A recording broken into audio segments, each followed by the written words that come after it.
it's Ashley. Let's go! So guys, for today's video, ipapakita ko sa inyo how I edit my YouTube videos using my phone only. So, wag na natin patagalin to and let's get started. So guys, first of all, you need a phone, of course. And I don't know how to do this. Wait lang. So, yun na nga. First of all, ang ginagamit ko is video lip. Hindi ko alam kung bakit hindi mahanap ng iba, pero ito yung ginagamit ko. Yan. Yang na ano dyan. Ito yung ginagamit ko na editor for my YouTube videos. Pero yung mga nagtatanong sa akin na iba, yan, hindi pa ako nakasubscribe, di ba? Ang galing-galing ko talaga. And sa iba, tinatanong nila ako anong ginagamit ko pang edit, pero hindi ko, sinasabi ko sa kanila, pero hindi nila mahanap sa App Store or sa Google, ano ba yun, sa Android. Parang baka pang iOS lang to, so hindi ko sure kung paano. First, ang ginagawa ko, syempre, pinutin ko to. And then yan, pili ka ng mga clips mo, ganyan. Yan.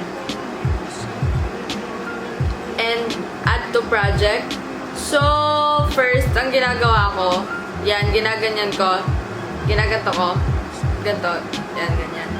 Para mas madali siyang i-split or i-trim. So, ang ginagawa ko, hanapin natin yung una kong i-image. So, yan, stop ko, and then, i-split natin siya para walang dead air.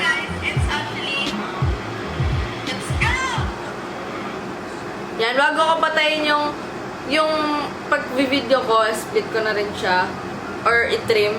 And then, hanapin natin yung intro ko. So, yan, ganito. Hi guys, it's Ashley. Let's go!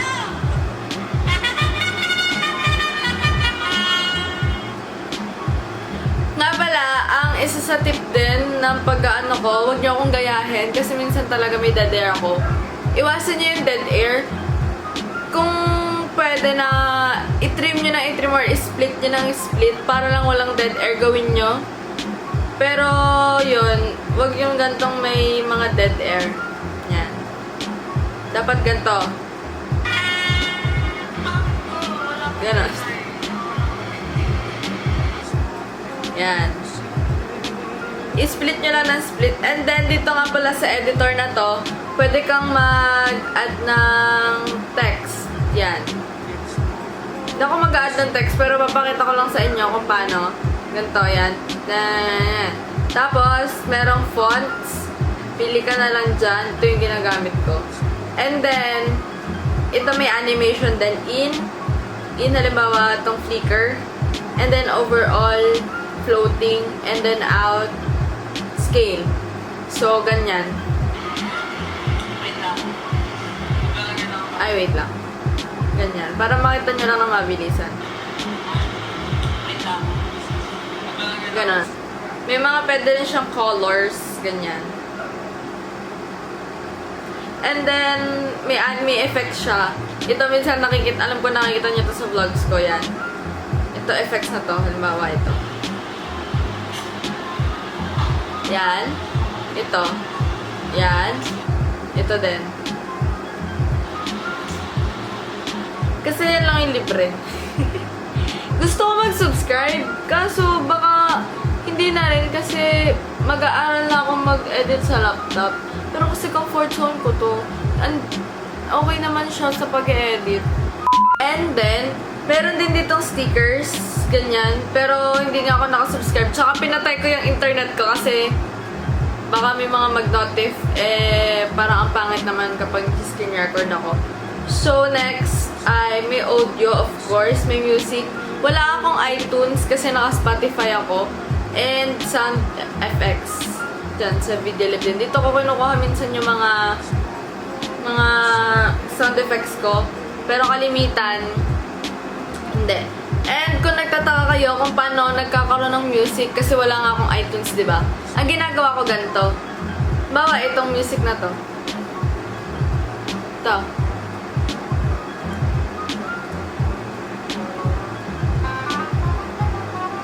ang ginagawa ko, kita nyo naman, ni-screen record ko siya sa YouTube and then ilalagay ko siya dito. So, after, pindutin mo siya, hanapin mo dito sa baba yung mixer. I-mix mo siya dyan. And then, bawasan mo yung volume para marinig pa rin yung ay, wag mute. Maririnig pa rin yung mga sinasabi mo. Ganyan. And then, pag yan, lalabasin na ganyan kasi mixer. So, ang gawin mo, i-drag down mo.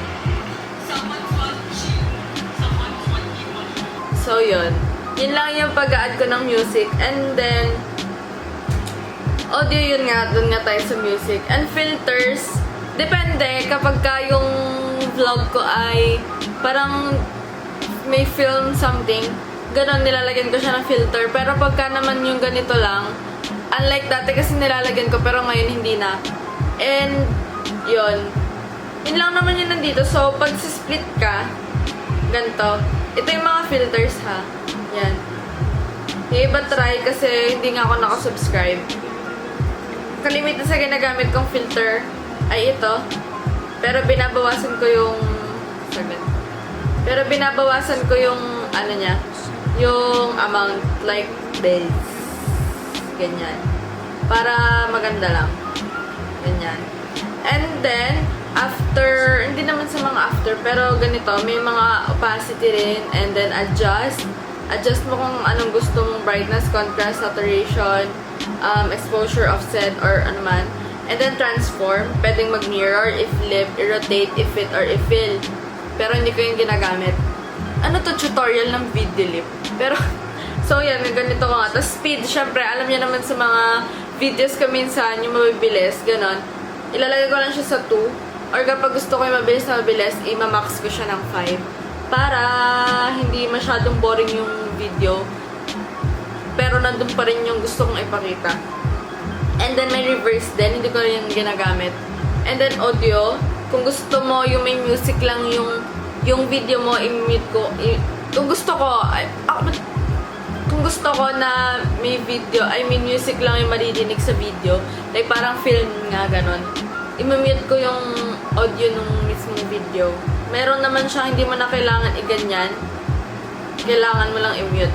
And then, hindi ko rin ginagamit tong iba. So, ito, gamit na gamit to, split. Sa totoo lang, gamit na gamit yan. Kasi kailangan mong putulin lahat ng dead air. So, para mangyari yun, kailangan mo talaga siyang split. And then, yung duplicate, kapag ginagamit ko yung pang-cut ko, ang bawa, nag-iba na yung scene, ganyan. Yung pang-cut ko na, toot, gano'n. Ginagamit ko yung duplicate para hindi na ako like this, wait. Ito kasi yung old, ko talaga. Pero ngayon, ang pinaikli ko na siya kasi na-realize ko ang sakit sa tenga. Tapos, ganyanin mo lang, and then i-drag down mo lang para black. And then, para hindi mo na ulit kunin sa photos, i-duplicate ko na lang siya. Ganyan. And then, itadrag ko siyang ganyan kung saan ko gusto. Ganyan. And, ano ba bang ginagawa ko sa pag-edit ko ng video? Yun lang naman. And then, remove, of course, kapag gusto ko mag-alis ng clip na ayoko. Lalo na kapag, halimbawa, ganito, split. I-split ko, no? Ganito, halimbawa.